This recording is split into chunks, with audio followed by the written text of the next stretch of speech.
On the phone right now to talk a little Big Star is James Alex, frontman of Beach Slang. Beach Slang is going to be up in Buffalo at the end of this month on March 30th at the Town Ballroom with Minus the Bear. And their newest album, and one of my favorites of last year, A Loud Bash of Teenage Feelings, is available now.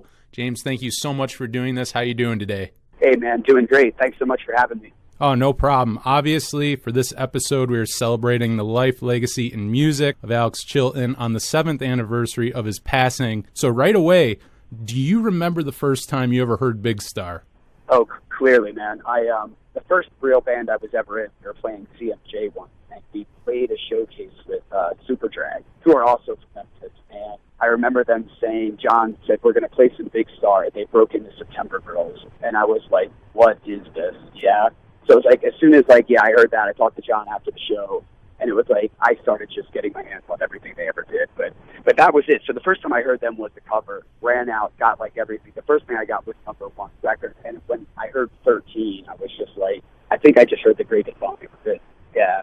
But, yeah. So the first time I got turned on to them through Super Drag, and then, I just started buying everything I could get my hands. That's awesome. I can't think of a better band. I'd love to hear them cover that. That'd be a great band to do that justice. For you personally, what is it about Chilton's music that draws you to it? Yeah, man. I mean, the thing about Chilton, it's his music and him, right? It's just this, it hits on so many levels for me. It's like his voice is just otherworldly, sort of in its, beauty, And he just had this thing about him that was I don't know, I suppose the way he valued being an artist more so than he was just very into sort of pushing and evolving and seeing, expanding himself. He sort of valued the things he created in a very pure way. And I don't know, I suppose that really resonates with me. It was sort of if success came, that was sort of a neat sort of byproduct of it, but it wasn't the sort of drive of it all.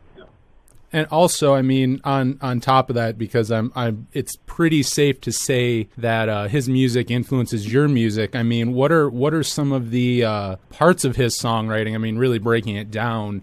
As a songwriter, what about him influences your music? Oh, sure, man. Well, yeah, I mean, he uses all these sort of deep chord voices, and there's this beautiful thing about how he lays melody and then harmony. Do you know what I mean?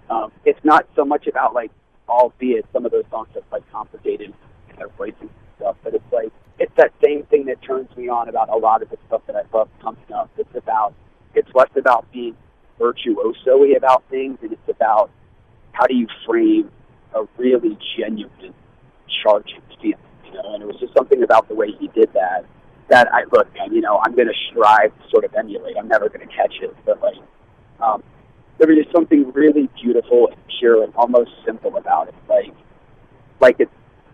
I like that sort of earnest sort of thing, and I think I try to do that almost where it's that feeling of it's him playing these songs sitting next to you, on a bed or something, right? I like that sort of intimate sort of delivery.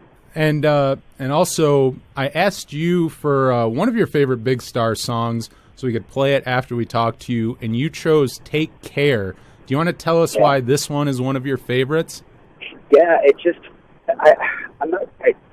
almost like this infinite sort of lullaby that sort of drowns me out. I don't know. There's when I talk about that sort of intimate, sort of honest delivery that he sort of has, I don't know, I feel like that's captured so cute. I don't think there's been a time I haven't had, the hairs on my arms have stuck. So I don't see that ending. I think it's just a lovely person. Yeah, that really speaks, that just speaks for his music, just all these decades later, these songs that he wrote years and years and years ago, they're still resonating with people, and people aren't tiring of it. I think that really says something about who Chilton was as a songwriter and just how real his music was. So, James, thank you very much for talking with us. If you want to find out more information, you can go to beachslang.com. They're on Facebook, Twitter, and Instagram at beachslang. They just put out a new music video for their song, Spin the Dial. Like I said, they're also going to be playing with Minus the Bear on March 30th up at the Town Ballroom in Buffalo, so definitely go check that out. James, once again, thank you for doing this with us. Thanks so much, man. I was humbled to be a part of it. Thank you.